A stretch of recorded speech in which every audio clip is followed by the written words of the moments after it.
የምታደምጡት የምትከታተሉት ታዲያስ አዲስን ነው። የተወዳጁ አርቲስት የነጻነት ወርቅነህ ህልፈትን በተመለከተ መረጃዎችን ሊያደርሰን ሰይፉ የስልክ መስመራችን ላይ ይገኛል። ሄሎ ሰይፉ። እንደምናለህ ቢኒ። ያው እንግዲህ ዛሬ በጣም ጥቁር ቀን ነው ሊባል ይችላል። ምክንያቱም በኢትዮጵያ ኪነ ጥበብ በተለይ በፊልሙ በቲያትሩ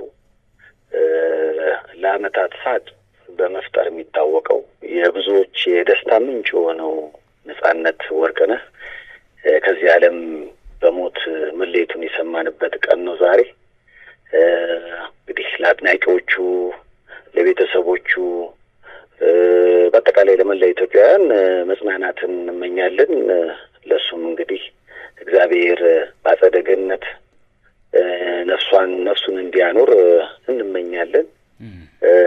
በጣም አሳዛኝ ክስተት ነው። በነገራችን ላይ በጣም ሊሰራ ገና እየሰራ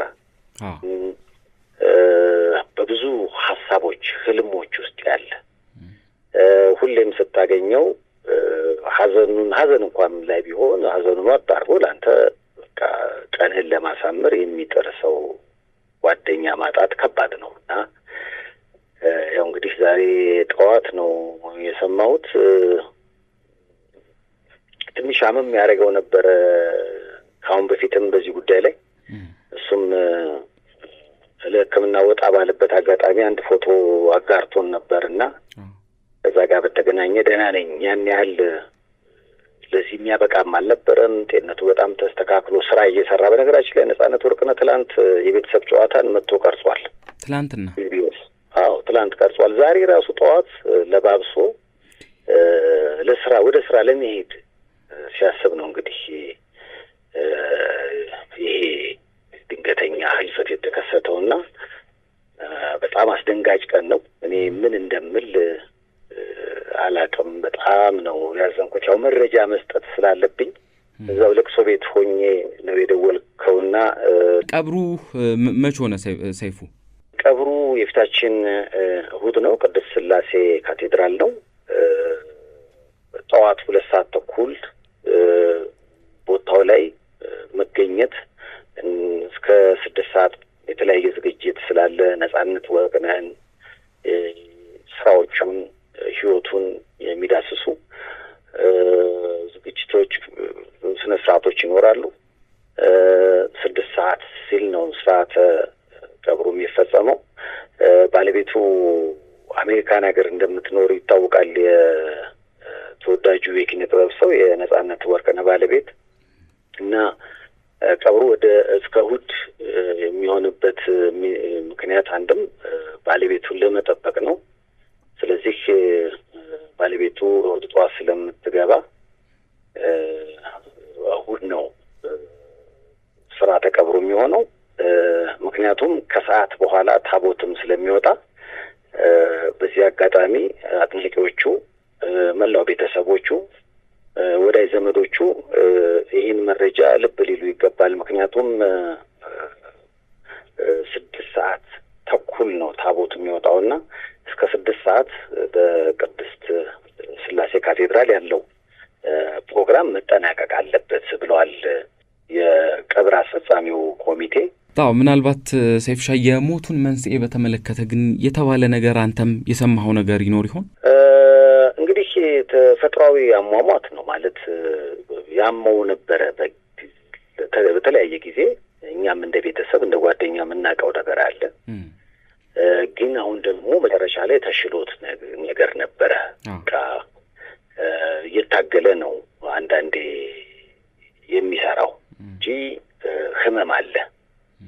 ያ ህመም እንግዲህ በጊዜ ሂደት ይሻለው ይሆን? አንዳንዴ ይሻልህና አንዳንዴ ደግሞ ሳይሻልህ ይቀር የለ። ልክ እንደዛ ነገር ሆዶ በቃ እየተሻለው እኔ ተገናኝተናል። የዛሬ 15 ቀን አግኝቼዋለሁ። እኔ ለሰይፉ ቤቤስ ቀረጻ ስገባ እሱ ቤተሰብ ጨዋታ ቀርጾ ሲወጣ እና በጣም በቃ እንደውም በቃ አማረብህ ተባብለን በቃ አምሮበት በቃ በጣም ለየት ያለ ነገር ባይቻው የተሻለኝ ነው። በቃ ጥሩ ላይ ነኝ። በጣም የሚገርመው ነገር ፍሬሽማን የሚለውን ቲያትር አውሮፓ ይዘው ለመሄድ ከነ አስናቀ ጋር ተነጋግረው ወዳጁን አስናቀ ሪሄርሳል ላይ ነበሩ። እየተጠና ነበረ እና አውሮፓን ለመዞር ማለት ነው። እና በቃ ትልልቅ ሀሳቦች የነበሩት ለቤተሰቡ ለልጆቹ የተለየ ፍቅር ያለው ሀገሩን የሚወድ በዚህ ላይ ሳቅ ለመፍጠር ሁልጊዜ የማይተኛ ግን ደግሞ እሱ ምናልባት አንዳንዴ ሀዘንም ስሜት ውስጥ ሊሆን ይችላል ወይ ደግሞ ምናልባት የማያስደሰት ስሜት ውስጥ ሆኖ ግን ለአንተ ደስታ የሚጨነቅ ሰው ነው። ነጻነት እንግዲህ ብዙ አመት ነው የማውቀው። 2 3 4 ጊዜ ኢንተርቪው አድርጌዋለሁ። በጣም ስል የሆነ አእምሮ ነው ያለው። ፈጣን ነው።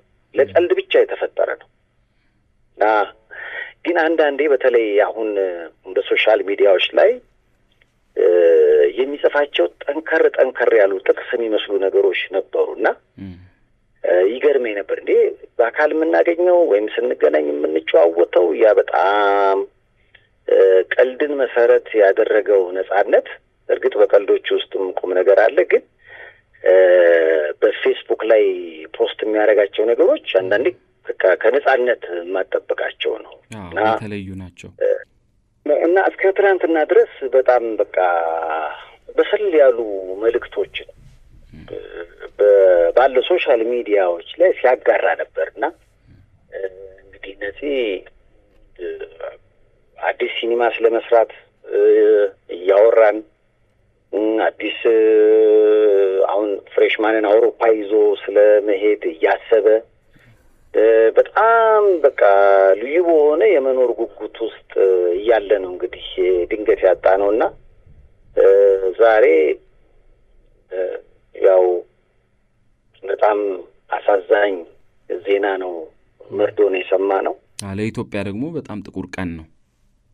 በጣም አሳዛኝ ቀን ነው። ብዙዎች ይደውላሉ፣ ቀብሩ መቼ ነው የት ነው ይላሉ።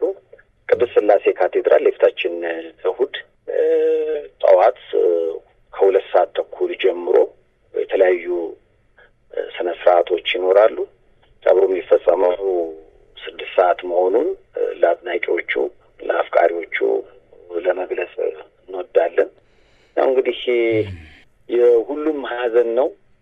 እግዚአብሔር ያጽናን፣ ከዳግም ሀዘን ይሰውረን። አሜን አሜን። ለቤተሰቦቹ ለአድናቂዎቹ በአጠቃላይ ለመላ ኢትዮጵያውያን ዳግም መጽናናትን እንመኛለን። በጣም እናመሰግናለን ሰይፉ።